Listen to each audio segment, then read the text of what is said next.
Hi అండి, నమస్తే. Welcome back to Konaseema రుచులు.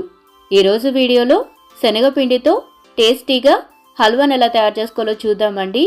టేస్టీగా స్వీట్ తినాలనుకున్నప్పుడు ఇంట్లో ఉండే వాటితోని అప్పటికప్పుడు ఈజీగా చేసుకొని మంచి స్వీట్ రెసిపీ అండి ఈ శనగపిండి హల్వా. మరి ఇంకా లేట్ చేయకుండా ఈజీ అండ్ టేస్టీగా ఈ శనగపిండి హల్వా తయారీ విధానాన్ని చూసేద్దాం పదండి. ముందుగా స్టవ్ వెలిగించి ప్యాన్ని పెట్టుకొని అరకప్పు నెయ్యిని వేసి కరిగించండి. ఇప్పుడు ఇందులో 2 టేబుల్ స్పూన్ల బొంబాయి రవ్వ, 1 కప్పు వరకు శనగపిండిని కూడా వేసుకొని లో ఫ్లేమ్ మీద మాత్రమే కంటిన్యూషన్గా కలుపుతూ ఫ్రై చేయండి. శనగపిండి రంగు మారి మంచి క్రీమీ టెక్చర్ రావాలంటే 15 నిమిషాల పాటైన టైం పడుతుందండి. మీరు ఒకవేళ త్వరగా అవ్వాలని హై ఫ్లేమ్లో శనగపిండిని ఫ్రై చేసినా లేదా కంటిన్యూషన్గా కలుపుతూ వేయించకపోయినా స్వీట్ టేస్ట్ బాగుండదండి. శనగపిండి కొద్దిగా రంగు మారి ఇలా మనం వేసిన నెయ్యి శనగపిండి నుండి రిలీజ్ అయితే కరెక్ట్గా వేగినట్లే.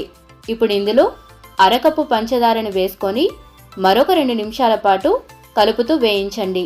పంచదార బదులు పంచదార పొడిని తీసుకుంటే 1/2 కప్పు వరకు వేసుకోండి.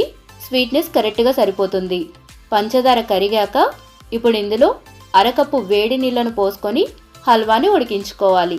చివరిగా హల్వాలో 1 టేబుల్ స్పూన్ నెయ్యిని వేసి నెయ్యి మొత్తం హల్వాలో బాగా కలిసేలాగా కలుపుకోండి. మంచి ఫ్లేవర్ రావడం కోసం 1/2 టేబుల్ స్పూన్ వరకు యాలకుల పొడిని వేసుకొని కలుపుకొని సన్నగా తరిగిన బాదంని చల్లుకొని స్టవ్ ఆఫ్ చేసేయండి. ఈ శనగపిండి హల్వా చాలా టేస్టీగా ఉంటుందండి. పిల్లల నుండి పెద్దవాళ్ళ వరకు అందరూ ఎంజాయ్ చేస్తూ తింటారు. ఈ రెసిపీని మీరు కూడా ట్రై చేసి మీ విలువైన ఫీడ్బ్యాక్ని నాతో షేర్ చేసుకోండి. వీడియో కనుక నచ్చినట్లయితే తప్పకుండా లైక్ చేసి మీ ఫ్యామిలీ అండ్ ఫ్రెండ్స్కి షేర్ చేయండి. ఇలాంటి మరిన్ని ఈజీ అండ్ టేస్టీ రెసిపీస్ కోసం మన కోనసీమ రుచుల్ని సబ్స్క్రైబ్ చేసుకోండి. Thank you for watching.